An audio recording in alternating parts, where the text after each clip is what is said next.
Farmers in northern Nigeria are investing a lot to secure their farm produce against thieves as the harvest season approaches. To this end, they are employing local hunters to protect their farms. Ibrahim Ismail met Muhammadu Sani, a hunter who lives in the forest to secure farms in Gombe State. His report. It is already dusk, and local hunter Muhammadu Sani tours some farms in the outskirts of the state capital, Gombe. Holding a hunting gun and a cutlass, the guard strategizes for the night duty to ensure farm produce are secured. Sani, who has been in the job for 15 years, is proud of his contributions in safeguarding farmers' hard-earned treasures.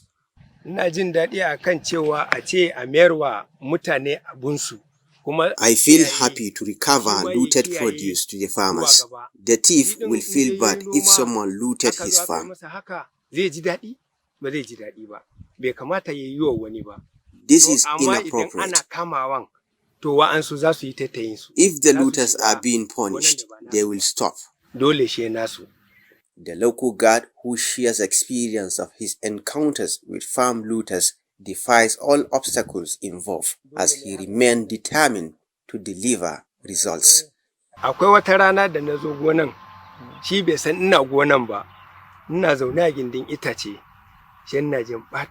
There was a time I caught a thief looting a farm. He wasn't aware of my presence. I heard him harvesting the produce. I threatened to shoot him when he tried to escape.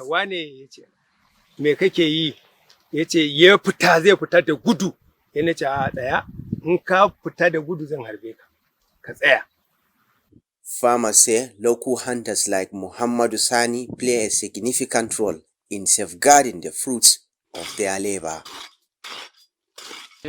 Gaskiya ana barna don shi yasa ne ma yanzu in dai gonanka ta kai gona dole ka nemi masu maka gadi. Farms are being looted. One must watch his farm or engage a local guard to provide security. With the soaring food prices, even those who are close to you may tamper with your farm produce.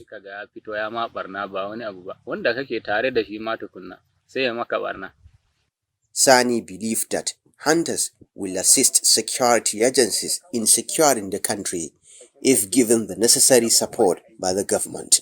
We want the governor to assist us with operational vehicles. We can secure communities as well, not just farms.